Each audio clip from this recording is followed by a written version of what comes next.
el año 2125, la humanidad estaba pasando por la crisis más peligrosa en toda su existencia.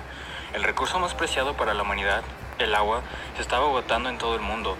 Durante años millones de personas en todo el mundo protestaban por la falta de agua, pero hoy en día el agua potable en Estados Unidos y en varios países se agotó.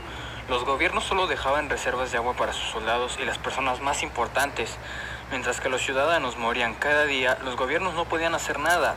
El agua estaba prácticamente agotada. Eran pocos los países que aún tenían presas o lagos donde tenían agua potable, pero para esos países lo más importante era esa agua y no la compartirían con nadie. Debido a las numerosas protestas y a la crisis que se vivía en Estados Unidos, el gobierno estadounidense en secreto empezó a construir robots de dimensiones enormes. Los Estados Unidos tenían la intención de invadir a China, el país donde se encontraba la mayor cantidad de agua potable. Para Estados Unidos era muy importante conquistar China. No podían darse el lujo de lanzar bombas atómicas, ya que contaminarían el agua potable y eso para Estados Unidos sería el fin. El primer prototipo de robot estaba concluido. Su nombre era un Destroyer. Para Estados Unidos era una completa maravilla ese robot. A las pocas semanas el modelo Destroyer se empezó a fabricar en masa, junto con más modelos de robots, Phantom, Griffin, etc. Cientos y cientos de robots se fabricaban, pero el secreto les duró muy poco a Estados Unidos. Debido a una infiltración en las fuerzas militares estadounidenses, China, Inglaterra, Rusia, Alemania, entre otros países se enteraron de lo que estaba haciendo Estados Unidos y no les quedó de otra más que fabricar sus propios robots.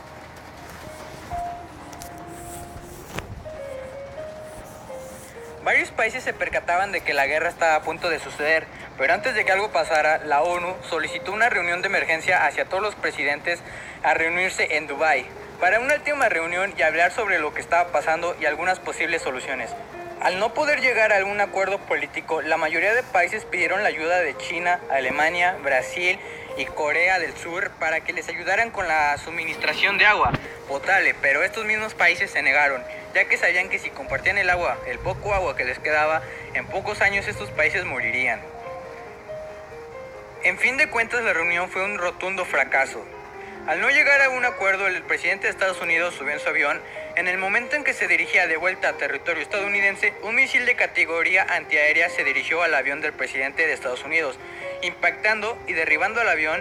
En el interior del avión se encontraban varios robots estadounidenses. El presidente y varios pilotos entraron en los robots, ya que estos robots contaban con una gran resistencia, lograron sobrevivir al impacto. Cuando parecía que todo se había calmado, a lo lejos se apreciaban robots chinos acercándose. Hubo un minuto de silencio bastante tenso. El primer disparo lo hizo un Fujin. El Fujin de un solo disparo derribó a un Destroyer estadounidense. La primera batalla, el inicio de la Tercera Guerra Mundial, había iniciado. Después de una dura batalla, los estadounidenses lograron ganar, pero ganaron conservando un solo robot. A las pocas horas de haber terminado la batalla, la primera nave estadounidense llegó. Recogió a los pocos supervivientes que aún quedaban con vida y regresaron a Estados Unidos. La primera batalla se había dado y sería recordada como la batalla de Dreadnought. Un par de días pasaron desde la última batalla y la tensión en todo el mundo estaba muy alta. El comercio de productos paró. Mientras tanto, los Estados Unidos preparaban la invasión a China. Las primeras flotillas de barcos zarparon. 500 robots en sus filas se preparaban para invadir todo China. Mientras tanto, los chinos no se quedarían con los brazos cruzados. Varios aviones se mandaron a interceptar a los barcos estadounidenses, pero gracias a los aviones que acompañaban a la flota estadounidense y al sistema antiaéreo que tenían los barcos incorporados, los aviones chinos no podían acercarse porque serían detectados fácilmente por los radares estadounidenses y serían destruidos. Una idea que se le ocurrió a uno de los comandantes chinos fue ir lo más pegado al océano, ir rozando el agua para poder acercarse a los barcos estadounidenses y de esta manera poder descender los robots que venían en los aviones de los chinos. El plan funcionó, lograron descender a los robots chinos en barcos estadounidenses. Los mismos robots chinos empezaron a disparar a las naves de los estadounidenses, derribando algunas cuantas. Una guerra intensa se vivió en los barcos estadounidenses, pero finalmente los robots americanos lograron superar a los chinos. Con más de 200 robots destruidos de Estados Unidos y de China, en verdad que se vivió una tremenda batalla. Pero gracias al poder de Estados Unidos lograron derribar a todos los chinos y acercarse cada vez más a territorio chino con su tremenda flota. Al llegar a las playas chinas, el plan de Norteamérica era invadir las plantas de electricidad para que los chinos no tuvieran nada de electricidad y de cierta forma dificultarles su comunicación. Power Plant fue una de las zonas de guerra más impresionantes. Los chinos estaban muy bien armados y una intensa batalla se vivió hora tras hora.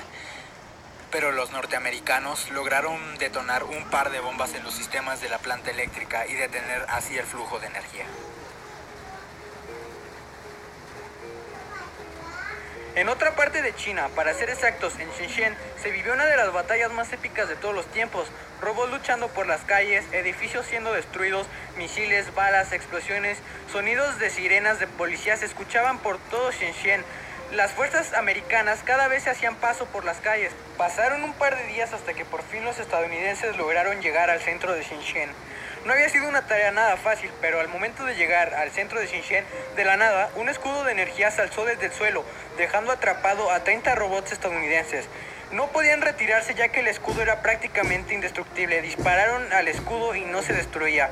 De la nada aparecieron más de 100 robots chinos y de esta manera lograron acribillar a 30 robots estadounidenses. Esta derrota obligó a los americanos a retirarse de las ciudades e ir a las playas para hacer un reencuentro de las unidades y tomar nuevas estrategias. Los robots estadounidenses eran 150 solamente y aún les faltaba mucho camino por recorrer. Debido a esto, Estados Unidos pidió apoyo de Inglaterra. Los ingleses aceptaron ayudar a Estados Unidos. Pasaron 3 días y por fin llegaron los ingleses a playas chinas. Por otro lado, los chinos pidieron ayuda a Alemania. Estos mismos aceptaron ayudar. Norteamérica sintió un miedo enorme. Una nueva potencia también le había declarado la guerra. Pero Norteamérica actúa rápido. Una bomba atómica fue lanzada hacia la capital de Alemania. Fue masiva la destrucción. Fue en ese momento cuando los ingleses decidieron apoderarse de Alemania. Mandando robots a la capital, no se esperaban que hubiese de resistencia, pero se vivió una intensa batalla en la ahora llamada Dead City. Pero finalmente los ingleses lograron apoderarse de Alemania.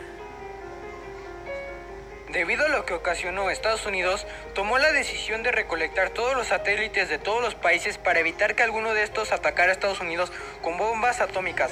Esto le funcionó a Estados Unidos. Los satélites fueron desactivados y llevados a la Luna, pero los rusos no estaban muy de acuerdo con esto.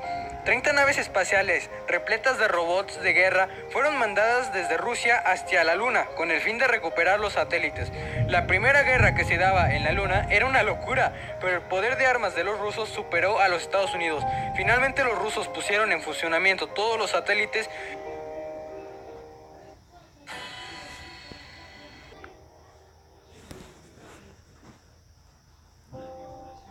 Rusia, al darse cuenta de que Estados Unidos era una amenaza, no solo para los chinos, sino para todo el mundo, ordenó a sus fuerzas una invasión a las bases estadounidenses, donde se fabricaban los robots americanos. Varias de las batallas más intensas se vivieron en Canyon y Yamantau, dos de las bases más importantes para los Estados Unidos, en la fabricación de robots. Finalmente, los rusos lograron destruir las bases americanas y detener la fabricación de robots estadounidenses. Mientras tanto, en Shenzhen, las tropas norteamericanas y las inglesas lograron hacerse de la ciudad y se encaminaban a Springfield, la presa de agua más grande de todo el mundo. Una vez allí, los últimos robots chinos se desplegaron en el campo de batalla. La batalla no duró mucho, las fuerzas chinas estaban ya muy disminuidas y dañadas por las batallas anteriores. Norteamérica e Inglaterra se hicieron de la presa. Pasaron un par de semanas desde la conquista de la presa de Springfield. Para esos días, la ONU estaba completamente disuelta. La mayoría de los países se encontraban en guerra con sus vecinos para hacerse de la poca agua que les quedaba. Mientras tanto, Estados Unidos y Rusia se preparaban para la mayor guerra jamás vista. Las dos primeras potencias a nivel militar se preparaban para la guerra, pero en esta ocasión los americanos tenían todo para perder. Con la destrucción de sus fábricas y bases militares por parte de Rusia y lo dañado que terminaron después de la invasión a China, parecía el final de Estados Unidos. Finalmente, un día 6 de octubre de 2125, durante la madrugada, los cielos se iluminaron con cabezas nucleares. No se sabe a ciencia cierta quién lanzó el primer ataque, si los americanos o los rusos, pero todos los demás países, al ver las bombas ser lanzadas, lanzaron las suyas contra sus vecinos. Rusia, Japón, México, Francia, Estados Unidos, ningún país se salvó. Ese día fue llamado el Día Cero. La humanidad sufrió la mayor catástrofe en toda su historia. Pero ese no sería el fin de la humanidad. Varios gobiernos salieron de la Tierra antes de que las bombas se lanzaran, salvando así a la especie humana y algunas otras especies vivas. La humanidad se encontraba rumbo a lo desconocido, en busca de un nuevo hogar, ya que a la Tierra no se podía volver debido a la alta radiactividad. Pero en esta ocasión se llevan una gran lección, lo importante de cuidar nuestro hogar, porque en algún momento podemos perder todo lo que tenemos por no cuidarlo.